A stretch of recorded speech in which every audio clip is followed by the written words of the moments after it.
તો આદિવાસી સમાજના પોસ્ટ મેટ્રિકના વિદ્યાર્થીઓને સરકાર દ્વારા શિષ્યવૃત્તિ આપવામાં આવતી હતી, જે બંધ કરાતા સમગ્ર ગુજરાતમાં વિરોધનું વંટોળ જોવા મળી રહ્યું છે। ત્યારે પાલનપુર કલેક્ટર કચેરી ખાતે NSUI દ્વારા કલેક્ટર કચેરીઓ ધરાવ કરવામાં પ્રયાસ કરવામાં આવ્યો છે। તો આપણે જણાવી દઈએ કે પોલીસ દ્વારા તેને નિષ્ફળ બનાવી કોંગ્રેસ તેમજ NSUI કાર્યકરોની અટકાયત કરવામાં આવી, તેમજ કેટલાક કાર્યકરોએ કલેક્ટર કચેરીમાં પ્રવેશ કરી રજૂઆત કરી હતી।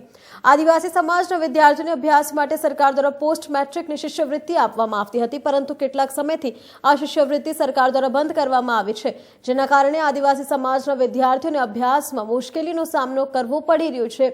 તો કેટલીક વખત તો ફી ભરવાની પણ તકલીફ પડતી હોય છે, જેને લઈને સમગ્ર આદિવાસી સમાજમાં ઘેરા પ્રત્યાઘાતનો જોવા મળી રહ્યું છે। ત્યારે પાલનપુર ખાતે NSUI તેમજ જિલ્લા કોંગ્રેસ દ્વારા કલેક્ટર કચેરીને ઘેરાઓને તાળાબંધી કરવાનો પ્રયાસ કરવામાં આવ્યો હતો। તે સમયે પોલીસ સાથે સામાન્ય ઘર્ષણ થયું હતું, જો કે પાલનપુર પશ્ચિમ પોલીસ મથકના PI HB ધાંધલિયા, તાલુકા પોલીસ મથકના PI મિતેશભાઈ બારોટ, પૂર્વ પોલીસ મથકના PI સહિતનો સ્ટાફ દ્વારા કલેક્ટર કચેરી બહાર ચુસ્ત પોલીસ બંદોબસ્ત ગોઠવી તાળાબંધી કરવા આવેલા કાર્યકરોને અટકાયત કરવામાં આવી હતી। તો જ્યારે દાતાના ધારાસભ્ય કાંતિભાઈ ખરાડી સહિતના કોંગ્રેસના આગેવાનો દ્વારા પોલીસને કલેક્ટર કચેરીમાં રજૂઆત કરવા જવા દેવા જણાવતા ત્યારબાદ પ્રવેશ આપવામાં આવતા હતા।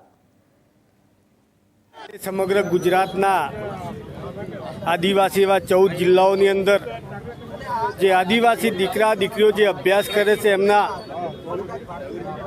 અલગ અલગ કોલેજોની અંદર નર્સિંગ હોય, એને બધી જ શાળાઓની અંદર જે દીકરા દીકરીઓ જે ભણતા છે એમને સ્કોલરશીપ આ સરકારે મેનેજમેન્ટ કોટાની રીતે બંધ કરી છે। તે અમે સરકાર પાસે માગણી કરીએ છીએ કે અગાઉ જે અમારી જે સરકાર હતી ને એમાં જે સ્કોલરશીપ આપવામાં આવતી હતી એ જ રીતે સંપૂર્ણ રીતે સરકાર ફરીથી ચાલુ કરે। ના ચાલુ કરશે તો અમે જિલ્લે અને તાલુકે ઘેરાવ કરશું। આજે પણ અન્ય દ્રષ્ટિએ અમે સાથે મળીને કલેક્ટર કચેરીનો તાળાબંધીને ઘેરાવ કરવા માટે આવ્યા છીએ। કેવી માંગો છે આજે અહીંયા પહોંચ્યા છો? ખાસ કરીને 2010માં જે કોંગ્રેસ સરકાર દ્વારા પોસ્ટ મેટ્રિકની સ્કોલરશિપ આદિવાસી વિદ્યાર્થીઓ માટે જે આયોજન કર્યું હતું, એ પોસ્ટ મેટ્રિકની સ્કોલરશિપ ક્યાંક ભારતીય જનતા પાર્ટીની સરકાર દ્વારા બંધ કરી અને આદિવાસી જે ગરીબ વિદ્યાર્થીઓ છે તેને ભણવાનો હક એ આ ભારતીય જનતા પાર્ટીની સરકાર છીનવી લઈ છે। તેના વિરોધમાં આજે NSUI અને કોંગ્રેસ પાર્ટી સમગ્ર બધા જે આદિવાસી વિસ્તાર છે તેમાં કલેક્ટર કચેરી વિરોધ પ્રદર્શન કરી રહ્યા છે કે ભાઈ આદિવાસી જે બાળકો છે તે સારું શિક્ષણ મેળવી શકે તેના માટેની પોસ્ટ મેટ્રિક સ્કોલરશિપ હતી। તો એ જે વેકેન્ટ કોટા અને મેનેજમેન્ટ કોટાની પોસ્ટ મેટ્રિક સ્કોલરશિપ છે એ તાત્કાલિક પર જે જૂનું હતું એ મુજબ રાબેતા મુજબ ચાલુ રાખવામાં આવે એવી માંગ સાથે આજે કલેક્ટર કચેરીનો ઘેરાવ છે।